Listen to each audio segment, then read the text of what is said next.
तो आज की क्लास के अंदर हम लोग देखेंगे कि माइक्रोसॉफ्ट एक्सेल क्या है और एक्सेल के अंदर हम कैसे काम करते हैं। हम ये देखेंगे कि स्प्रेडशीट कैसे काम करती है। पार्ट नंबर 2 में हम देखेंगे कौन कौन से बेसिक फार्मूलाज हैं और उनके फंक्शंस किस तरह अप्लाई होते हैं। तीसरे में हम डाटा की एनालिसिस करेंगे और देखेंगे डाटा को किस किस तरीके से रिप्रेजेंट किया जा सकता है। ठीक है, लास्ट वीक के अंदर जो हम लोगों ने टॉपिक पढ़ा था वो माइक्रोसॉफ्ट वर्ड था। वर्ड तब इस्तेमाल होता है जब हमने कोई डॉक्यूमेंटेशन बनानी होती है। उस डॉक्यूमेंटेशन से पहले हमारे पास कोई ना कोई डाटा होता है जिसकी बेसिस के ऊपर हम वो डॉक्यूमेंटेशन करते हैं। उस डाटा को लिखना, उस डाटा को एनालाइज करने के लिए हम लोग माइक्रोसॉफ्ट एक्सेल इस्तेमाल करते हैं। जब आप माइक्रोसॉफ्ट ऑफिस इंस्टॉल करते हो तो एक्सेल ऑटोमेटिकली उसके अंदर इंस्टॉल हो जाता है। अच्छा, एक्सेल की ज़रूरत इसलिए पड़ती है क्योंकि नॉर्मली ज़्यादातर आपके मैथमेटिकल काम के लिए या डिसीजन मेकिंग में आपकी हेल्प करता है, जिसकी रिपोर्ट फिर आप आगे जाके वर्ड में लिखते हो कि जी इतने लोगों ने चूँकि इसकी राय दी है तो मेरे ख्याल से ये चीज़ होनी चाहिए।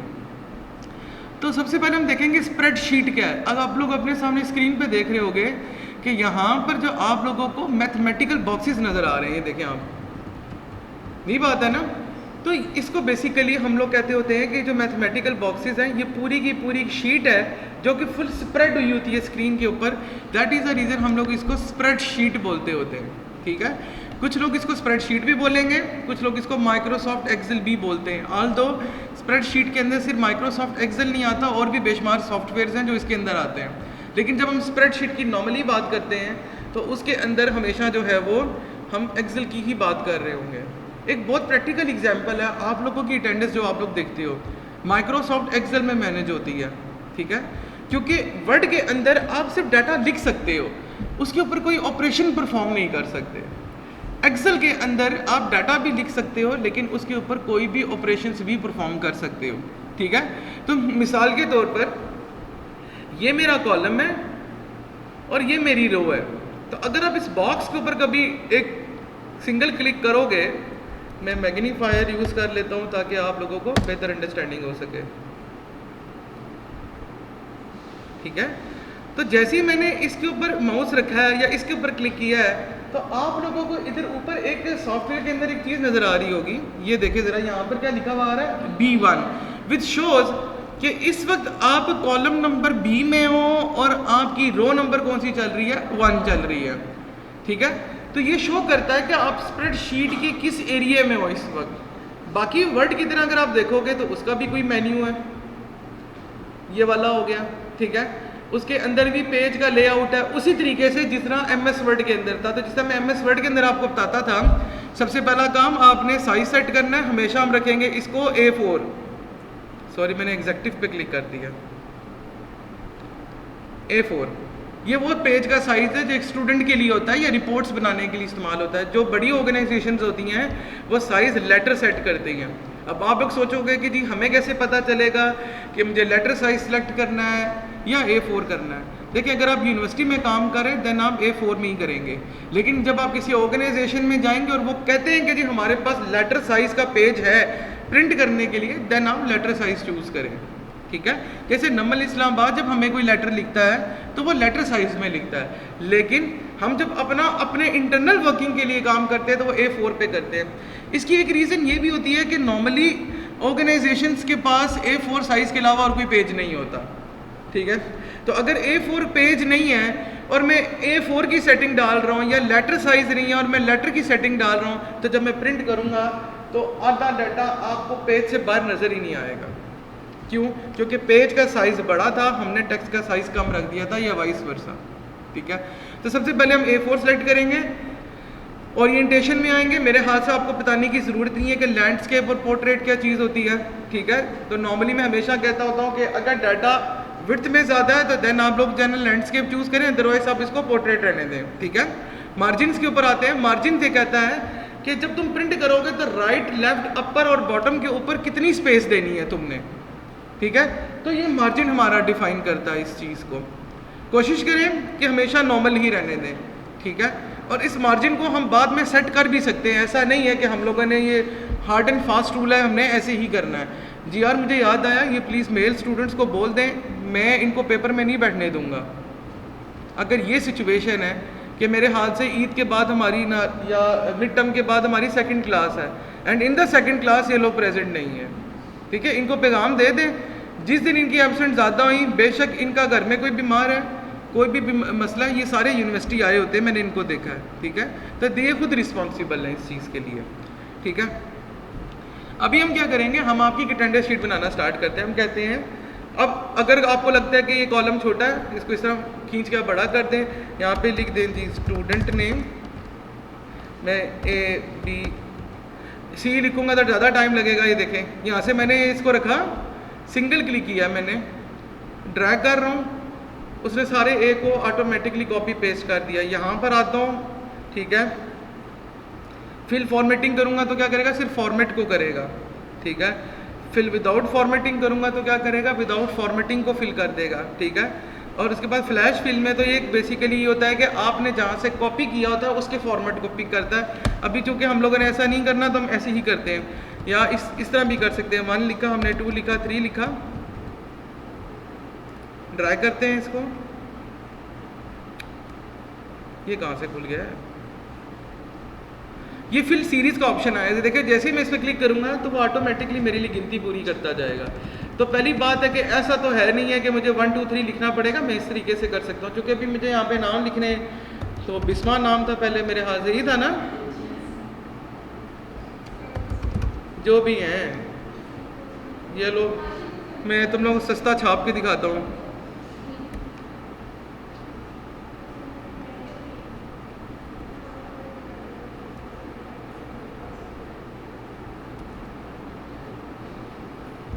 ये शीट मैंने शेयर की हुई है आप लोगों के साथ, इसमें मैंने असाइनमेंट नंबर 1 के तो मैंने मार्क्स लगा दिए हैं। ये शीट आप लोगों को उधर जाएंगे तो आपको नज़र आ जाएगी, ठीक है। तो यहाँ पर टोटल सेशन जो मैंने आपको कहा है कि आप लोगों का प्रोजेक्ट है, यहाँ पर मार्क्स लगेंगे इसके। एट दी एंड सारे मार्क्स 20 में कन्वर्ट होकर आप लोगों को यहाँ पे शो हो जाएंगे, जो कि फिर मैं आपकी दूसरी शीट के ऊपर अपलोड कर दूँगा। तो हाँ जी, ऐसे ही होता है। ये मैंने नाम यहाँ से कॉपी किया है, यहाँ पर आ रहा हूँ, सेलेक्ट करता हूँ इस एरिया को, फिर यहाँ पे आके राइट माउस क्लिक करूँगा। यहाँ पे देखिए पेस्ट करने के कौन कौन से ऑप्शन है। नंबर 1 क्या हमारे पास, सिंपल पेस्ट करो। इसका मतलब है कि जहाँ से कॉपी किया, जैसा फॉर्मेट है वैसे ही पेस्ट कर दो। मैं हमेशा कहता होता हूँ कि वैल्यूज़ को क्लिक करें आप लोग। जब आप वैल्यूज़ को क्लिक करेंगे ना तो उससे डाटा को पिक करेगा, उसका जो फॉर्मेट है उसको पिक नहीं करेगा। मे भी शायद कि वहाँ पर आपने फॉन्ट फॉर्मेट कुछ और रखा हो, ठीक है, लेकिन ओरिजिनली तो अब आपको ये डॉक्यूमेंट बनाना है तो आपने इसके हिसाब से करना है। ये हो गया।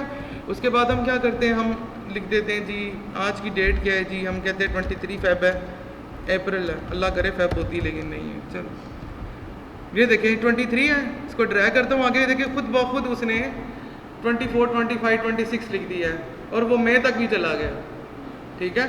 आपने कहा नहीं मुझे एज इट इज़ फिल करना था, मैं यहाँ से क्लिक करूँगा, देखिए सबकी तरफ 23 हो गया। कंट्रोल सेट करता हूँ, दोबारा उस ओरिजिनल पोजीशन पे आ जाऊँगा जहाँ पे मैं पहले था। ये वही खातून है ना जो आपकी क्लास की हैं, ये भी नहीं आती मेरे हाल से। वो जो एक लड़की थी जो आपकी क्लास में आई थी, हाँ, बड़े प्राइम मिनिस्टर के बच्चे भी इतना लेट आते हैं। तो मैंने ऐसे कर दिया, हमने बेसिकली ये शीट भी सेट कर दी है। अच्छा जी, उसके बाद हम क्या करते हैं, हम यहाँ पे लिख दें बिस्मा आज भी एब्सेंट है। बेटा मैं नहीं निकाल सकता, बाय रूल ये HOD या प्रोग्राम कोऑर्डिनेटर करता होता है, मेरे पास इसकी अथॉरिटी नहीं है। जब वो खुद रिमूव करेंगे वो मेरी एक्सेस उनके पास है, ऑनर वो हैं इस शीट के, मेरे साथ सिर्फ वो शीट शेयर हुई हुई है। तो ये सपोज करें हम कहते हैं कि तुम सारे के सारे ऐसे थे जो कि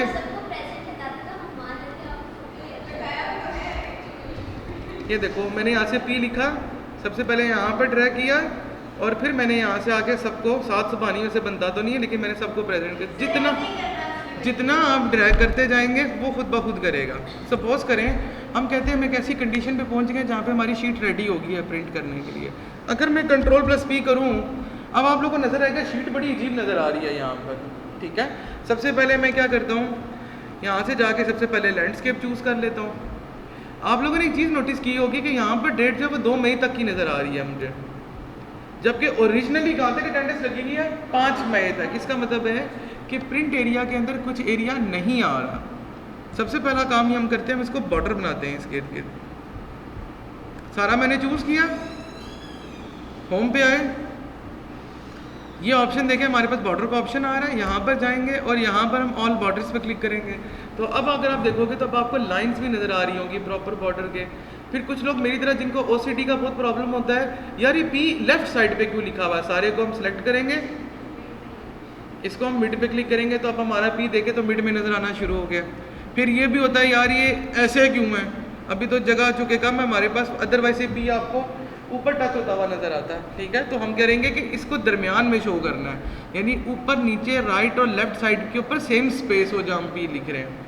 ठीक है, मुकम्मल हुआ काम। Ctrl+P करते हैं प्रिंट करने के लिए। तो देखें अब जो है वो हालात थोड़े बेहतर हो गए हैं। अब हमें थोड़ी सी शीट जो है वो बॉक्सेस में नज़र आ रही है जिसके अंदर हमारे पास बॉर्डर एडेड है। फिर मैं ये कहता हूँ जो एक अच्छा तरीका होता है कि जो बॉर्डर का लास्ट वाला एरिया होता है उसको थिक करते हैं हम लोग। यहाँ पर आएंगे, ये लिखा हुआ है थिक बॉर्डर आउटसाइड या थिक आउटसाइड बॉर्डर है, इसको क्लिक करेंगे, Ctrl+P की कमांड देंगे तो ये देखें ज़रा जो एंड पे आपके बॉर्डर्स बन रहे हैं ये ज़्यादा ब्लैक है बनिस्बत उसके जो उसके अंदर है। ठीक है, फिर एक प्रॉब्लम और आएगी, अभी अगर आप इस पूरी शीट को देखेंगे, नहीं ज़्यादा है, ये वाला देखो इसकी मोटाई कितनी है, वही बताने लगा ना।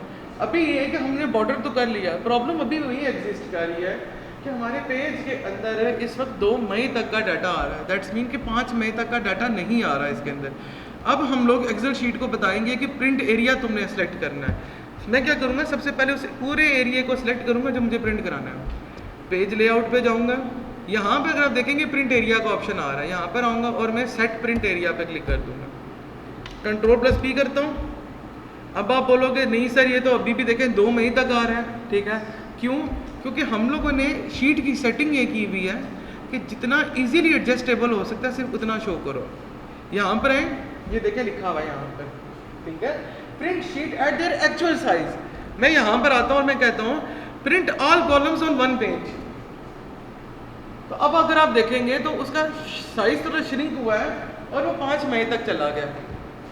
ठीक है, इसी तरीके से कुछ टीचर्स या कुछ बच्चों की या एडमिनिस्ट्रेशन या ऑर्गेनाइजेशन ये बोलेंगी कि पूरा का पूरा डाटा एक पेज पे लेकर आओ। यहाँ पर आप क्लिक करोगे, यहाँ पर लिखा होगा फिट शीट ऑन 1 पेज, इसको क्लिक करोगे तो पूरी की पूरी शीट एक 1 पेज के ऊपर हो जाएगी। इसी तरीके से जो आप लोगों का रिजल्ट होता है ना, मतलब हर टीचर का कोऑर्डिनेटर का बनाने का एक अपना तरीका। अगर मैं आप लोगों को अपनी शीट चेक कराता हूँ, यहाँ पर जो मैंने CS का रिजल्ट जब मैं बनाता हूँ तो मैं कैसे सबमिट कराता होता हूँ,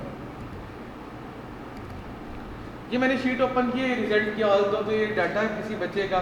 ठीक है, ये शीट मैंने बनाई हुई है। और अगर आप इस शीट में एक चीज़ नोटिस करोगे, क्योंकि CS की स्ट्रेंथ बहुत ज़्यादा होती है, 50 बच्चा है क्लास के अंदर, तो अगर आप ये चेक करोगे तो इतने ज़्यादा बच्चे बनते हैं, तकरीबन बन रहे हैं 50 बच्चा है इस वक्त। ठीक है, अगर मैं Ctrl+P करूँ इसको तो आप लोग एक चीज़ नोटिस करोगे कि पूरे के पूरे कॉलम तो नज़र आ रहे हैं, लेकिन मैंने उसको कह दिया कि रोज़ में मुझे कोई प्रॉब्लम नहीं है, रोज़ उतनी ही शो करो जितनी तुम इस। अगर मैं इसको प्रिंट फिट ऑल कॉलम की जगह फिट शीट इन 1 पेज करूँगा, देखना कैसे नज़र आएगा। क्यों? क्योंकि रोज़ इतनी ज़्यादा हो गई है कि उसको जब वो श्रिंक करेगा तो कॉलम्स भी अपनी जगह श्रिंक होंगे। ठीक है, तो ये अब आपके देखने वाली चीज़ है कि आप इसको कैसे करते हैं। मैंने क्या किया हुआ, मैंने बोला कि मुझे कोई कंसर्न नहीं है रोज़ से, मुझे कॉलम्स जो है ना सारे एक पेज। ऐसा तो नहीं हो सकता ना कि इशार नासिर पहले 4 सब्जेक्ट का रिजल्ट इधर है और अगले पेज के अंदर 2 कॉलम अलग नज़र आ रहे हैं। हाँ, लेकिन मैं ये कर सकता हूँ कि अब्दुल सुबहान है या अहमद सुबहान है, ठीक है, और जिसका रोल नंबर इस वक्त जो है वो तकरीबन 17-18 है, उसको मैं पेज नंबर 2 पे शो कर दूँ, लेकिन वो पूरी इकट्ठी कॉलम शो हो साथ। ठीक है, तो अगर मैं इसको आपको पेज नंबर 2 दिखाऊँ तो ये देखें, अब इसमें मैंने सेटिंग क्या की हुई है कि जो मेरा ऊपर वाला पूरा पार्ट है ये फिक्स रहेगा, ये नहीं बदलेगा, लेकिन नीचे वाली रोज जो होंगी वो चेंज होती रहेंगी। जैसे मिसाल के तौर पर मैं पेज नंबर 3 पे गया हूँ, तो अब आप देखें बच्चों के नाम बदल रहे हैं, लेकिन ऊपर से रो फिक्स हुई हुई है, ऊपर से जो उसका हेडर है वो मैंने फिक्स किया। ये कैसे किया ये भी मैं बताता हूँ आप लोगों को। ठीक है, तो इससे क्या फ़ायदा होता है कि जो आपका डाटा होता है वो अच्छे तरीके से प्रेजेंट होता है। ठीक है, एक चीज़ याद रखिएगा, जो हम लोगों ने MS वर्ड के बाद टाइम में भी बात की थी, जितना अच्छे तरीके से आप डाटा शो करोगे उतना अच्छा आप लोगों को रिस्पांस मिलेगा। मैं आपको एग्जांपल देता हूँ, यहाँ पर 2 टीचर हैं, एक मैं हूँ एक दूसरा टीचर है कोई। उन्होंने शीट ऐसे बना के आरडी साहब को जमा कराई है। एग्जाम्पल में नो स्केलिंग पे आता हूँ, जैसे जो एक्चुअल साइज है वो, अब एक्चुअल साइज ये बन रहा है इसका, ये जब प्रिंट होगा ना तो पेज पे ऐसे नजर आएगा, और 45 पेज बन रहे हैं, देखिए जरा, सिर्फ एक क्लास के, ये देख रहे हैं आप लोग। अब मुझे बताएं, जब ये पेज आरडी साहब के पास जाएगा, किसी हेड के पास जाएगा, किसी बॉस के पास जाएगा, वो समझ सकेगा ये क्या हो रहा है? नहीं समझ सकेगा। इवन वो ट्रिगर होगा, क्यों?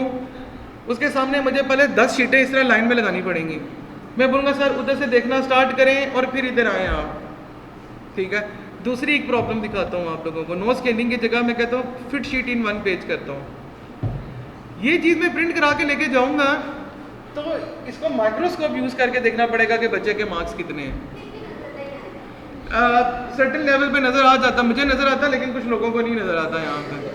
स्पेशली जो बूढ़े लोग होते हैं उन लोगों को बहुत प्रॉब्लम होती है, तो कहते हैं यार इतना छोटा छोटा क्यों लिखा हुआ आप लोगों ने। तो कहने का मतलब ये है कि जब आप कोई डॉक्यूमेंट बनाओगे तो उसकी सेटिंग इस तरीके से करनी है प्रिंटिंग के दौरान कि वो एक इजीली डिस्प्लेएबल हो। और उसका तरीका क्या होता है, हम Ctrl+P करते हैं या प्रिंट के ऊपर क्लिक करेंगे तो हमें ऐसी शीट खुलेगी, ये हमें दिखाएगी कि आपके पेज के ऊपर डाटा कैसे नज़र आता है, ठीक है। तो अभी हम क्या करते हैं, मैं इस शीट को थोड़ा क्लोज कर रहा हूँ और नो करूँगा ताकि जो मैंने अपनी सेटिंग रखी है वही हो, ये नो तुम लोगों को समझाते हुए मेरा अपना काम ख़राब हो जाए।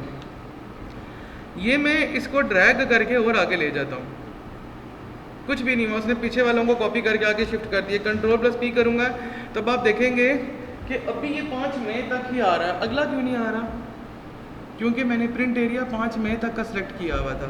क्या करूँगा, दोबारा वापस आऊँगा, उस पूरे एरिया को करेंगे सिलेक्ट, यहाँ से यहाँ पर आएंगे प्रिंट एरिया और सेट प्रिंट एरिया पे क्लिक करेंगे। अब अगर मैं Ctrl+P की कमांड दूँ तो आप देखें कि जो न्यू कॉलम्स आए हैं वो भी इसके अंदर एडिड है, ठीक है।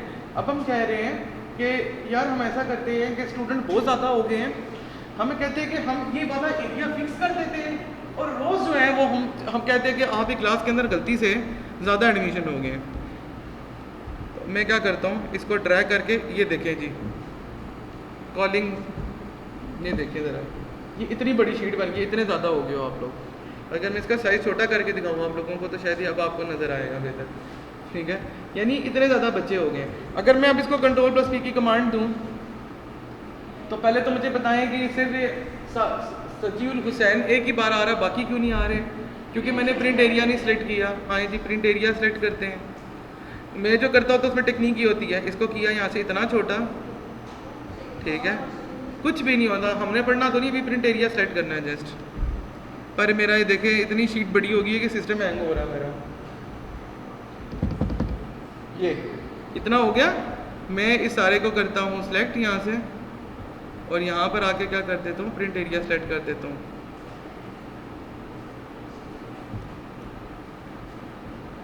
प्रिंट एरिया सेलेक्ट हो गया, वापस आता हूँ ओरिजिनल पे, Ctrl+P करता हूँ। तो अब आप लोगों को देखें कि सारी रोज़ नज़र आ रही होंगी, लेकिन वही प्रॉब्लम आ रही है। प्रॉब्लम ये है कि ये शीट की रोज़ इतनी ज़्यादा हो गई हैं कि ये एक पेज पे अगर हम रखते हैं तो वो पॉसिबल नहीं है कि वो अच्छा प्रिंट निकाले। मैं यहाँ से क्या करता हूँ, मैं कहता हूँ कि मुझे से सारे कॉलम्स एक पेज पे आ जाए, रोज़ बेशक 2-3 पेजेस में कोई मसला नहीं है। तो ये देखें अब ये थोड़ा डिस्प्लेएबल है, नज़र आ रहा है। लेकिन अगर आप देखेंगे तो पेज नंबर 2 भी है इसके अंदर, और फिर क्या है इसके अंदर, पेज नंबर 3 भी है इसके अंदर, ठीक है। तो डिपेंड करता है कि आपका डाटा कैसा है, आपने उसको कैसे मैनेज करना है, ठीक है। अब हम करते हैं इस वाली रो को करते हैं फिक्स, कि कोई भी पेज हो ये रो फिक्स रहनी चाहिए। मैंने इसको सिलेक्ट किया, मैं पेज लेआउट पे ही हूँ, मैं यहाँ पर एक एरो का निशान आ रहा है, मैं इस पर क्लिक करूँगा, ठीक है। यहाँ पर ऑप्शन होगा शीट का, यहाँ पर लिखा हुआ है rose to repeat at the top, वो रोज जिनको आप रिपीट रखना चाहते हैं ऊपर। मैं इस पर क्लिक करूँगा, वो बोलेगा अच्छा सेलेक्ट करो तुम किस रो को रिपीट करना चाहते हो। मैंने कहा ये वाली, ये मैंने खुद ब खुद देखे तो उसने कुछ कोड लिखा है, और यहाँ पर हम क्या करते हैं क्लिक, और यहाँ पे हम क्या कर देते हैं ओके कर देते हैं। Ctrl+S करके सेव करेंगे, सेव करना बहुत ज़रूरी है ताकि अगर बिजली बंद हो जाए या चाय गिर जाए तो आप लोग जब उठ के जाओ तो वापस आओ तो ऐसा ना हो कि आप लोगों को पता ना चले कि मैं क्या काम कर रहा था या डाटा लॉस हो गया। Ctrl+P की कमांड दूंगा तो अब अगर आप देखेंगे यहाँ पर पहला पेज है, दूसरा पेज देखें, अब स्टूडेंट चेंज हो गए हैं, रोज चेंज हो रही है, लेकिन ऊपर से पहली रो जो है वो क्या है फिक्स है। तो इस तरीके से जिस तरह CS में ये होता है कि क्लासेस की स्ट्रेंथ जब 50-50 होती है तो वो एक शीट के ऊपर कभी भी पॉसिबल है कि नहीं आ सकता। फिर हम शीट की सेटिंग ऐसे करते हैं कि कॉलम सारे जो है वो एडजस्ट हों एक पेज के ऊपर, रोज़ बेशक जितनी मर्जी हो जाए हम ऊपर वाले कॉलम को फिक्स कर देते हैं। ठीक है, एक प्रॉब्लम आप लोगों को अभी आगे हम लोगों को जब अटेंडेंस लेते होते थे आपकी तब भी फील होती थी, ठहरे मैं अभी आपको वो भी करके दिखाता हूँ। आप भी क्लास में माशाल्लाह 108 बच्चे हैं इस वक्त। देखो ये सपोज करें जी अटेंडेंस इतनी बड़ी हो गई है, ठीक है। अब हम क्या करना चाह रहे हैं, मैं आप लोगों की आज की अटेंडेंस लेना चाह रहा हूँ। मुझे कैसे पता चलेगा किसका क्या नाम है? सपोज करो ये तो चलो कॉपी पेस्ट हुआ है, मैं इसको यहाँ से कर देता हूँ, डिलीट ऐसे करते हैं, ठीक है। मैं कहता हूँ यहाँ पे मैंने आज अटेंडेंस लगानी है, मुझे क्या करना पड़ेगा, बार बार पीछे जाना पड़ेगा देखने के लिए, अच्छा जी ये कुलसूम है तो हम क्या करेंगे यहाँ पर तब P लगाएंगे, ठीक है। उसके बाद फिर वापस जाऊँगा पीछे, फिज़ा नूर, मैंने एक टीचर को यहाँ पे करते हुए भी देखा, ये इस तरह। ये आपका टाइम हद से ज़्यादा कंज्यूम कर रही है। इसका मतलब है कि हमें कोई कॉलम या रो फ्रीज़ करनी है, रोकना है उसको, जमा देना है उसको। तरीका क्या है, यहाँ पर आता हूँ, इस एरिया को सिलेक्ट करता हूँ जिसको मुझे फ्रीज़ करना था। याद रखिएगा इसको फ्रीज़ नहीं करना, इससे पहले वाले को फ्रीज़ करना है। यही बात है ना, इससे पहले क्या स्टूडेंट्स के नाम है, मैंने इसको सिलेक्ट किया, व्यू पे गया मैं, फ्रीज पेन्स लिखा हुआ है, इस पर क्लिक किया और मैंने कहा फ्रीज पेन्स। अब अगर मैं इसको स्क्रॉल करूंगा ये देखिएगा, तो अब अगर मैं इसको आगे भी करता जाऊं, बेशक आप 100 दिन भी आओ पढ़ने के लिए तो मैं आराम से आप लोगों की अटेंडेंस लगा सकता हूं। मैंने आपकी शीट पे भी सेटिंग की हुई है, ठीक है। तो इसका फ़ायदा क्या होता है कि जिस कॉलम को आपने फ्रीज करना है आप उस कॉलम को फ्रीज कर सकते हो। तो इससे फ़ायदा क्या होगा कि जितना मर्जी आप स्क्रॉल करें, जो इम्पोर्टेंट डाटा होगा वो फ्रीज हो जाएगा। अगर वो फ्रीज हो जाएगा तो इसका सिंपल सा मतलब ये है कि वो अपनी जगह मूव नहीं करेगा और उससे पीछे वाली जो चीज़ें होंगी वो भी मूव नहीं करेंगी।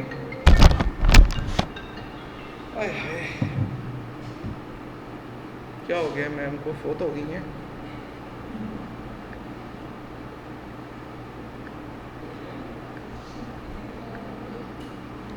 मुझे अभी हज़फ करनी पड़ेगी बात, ये मेरी आवाज़ रिकॉर्ड हो गई है इसके अंदर, ठहर जाने दो, मैंने नाम तो नहीं लिया ना टीचर का।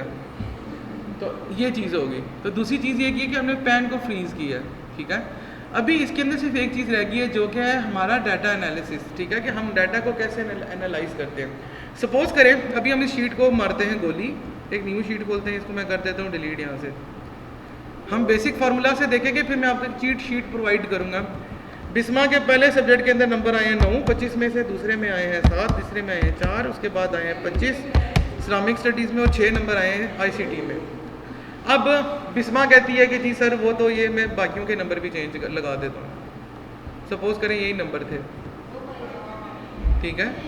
अब हम करना चाह रहे हैं, बिस्मा कह रही है कि सर जी मैंने तो टोटल निकालना है। अब टोटल निकालने का तरीका ये है कि मैं 9 + 7 + 4 + 25 + 6 कितना हो गया, जो भी बनता है वो लिख दूँ।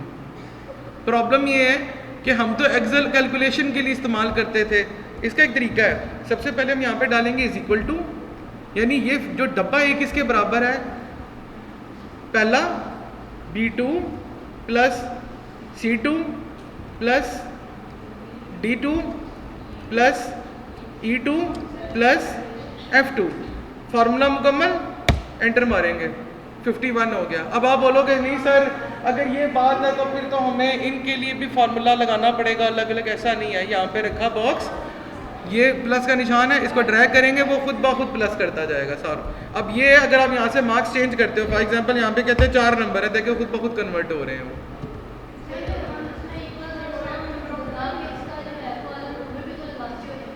क्या चीज़ है वो भी बताता हूँ, ठहरे। अस्सलाम वालेकुम मैडम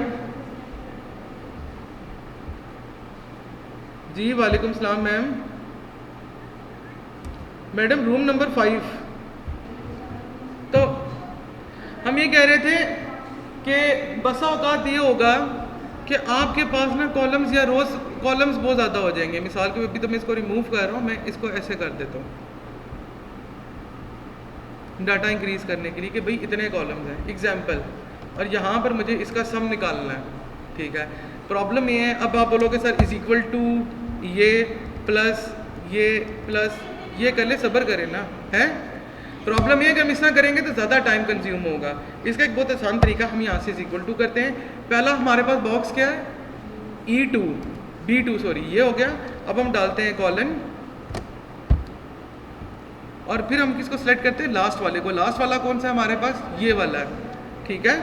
ये हो गया, एंटर मारेंगे, लेकिन अभी वो एरर देगा। एरर क्यों देगा, वो कह रहा है कि तुमने तो सिर्फ रेंज सेलेक्ट की है।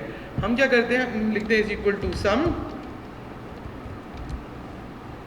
ये सम लिखा हम लोगों ने, ऊपर फार्मूला लिखा हुआ है सम। उसके बाद हमने लिखा B2 से स्टार्ट करो, किस पे ख़त्म करो, Q2 के ऊपर। अगर अब हम क्लिक करेंगे तो हमें वो बेसिकली इस तरह ऐड करके दे देगा, ठीक है। तो इस तरह और भी बेशुमार फार्मूलाज होते हैं जो कि किसी भी सेल के ऊपर लग सकते हैं, जैसे एवरेज हो गया, परसेंटेज हो गया, ठीक है। तो उसके भी एक अपना तरीका है, मैं आप लोगों को भेजूंगा। आप लोगों ने सिंपल उस फार्मूला को देखना है। फार्मूला आपको पता होना चाहिए कि सम का एवरेज क्या है, सम किस तरह निकालते हैं, एवरेज किस तरह निकालते हैं। वो किसी भी बॉक्स के ऊपर हम लोग वो लगा सकते हैं, ठीक है। तो इस तरीके से हम लोग किसी भी डाटा को शो करवाते हैं कि भाई ये इस तरीके से हमारा डाटा जो होगा वो रिप्रेजेंट होता है, या हम उसके ऊपर कैलकुलेशन परफॉर्म करते हैं। मेरे ख्याल से आज के लिए हम इतना ही रखते हैं, और नेक्स्ट क्लास के अंदर हम डाटा रिप्रेजेंटेशन, उसके लिए मैं पहले से एक डाटा रेडी करके आऊँगा। इसको हम लोग ग्राफ के ऊपर जनरेट करके दिखाएंगे कि ग्राफ कैसे जनरेट होता है, ठीक है। आप में से एक बच्चा जो है मुझे वो प्लीज़ लिख कर भेज देगा, जो आप लोगों का वो था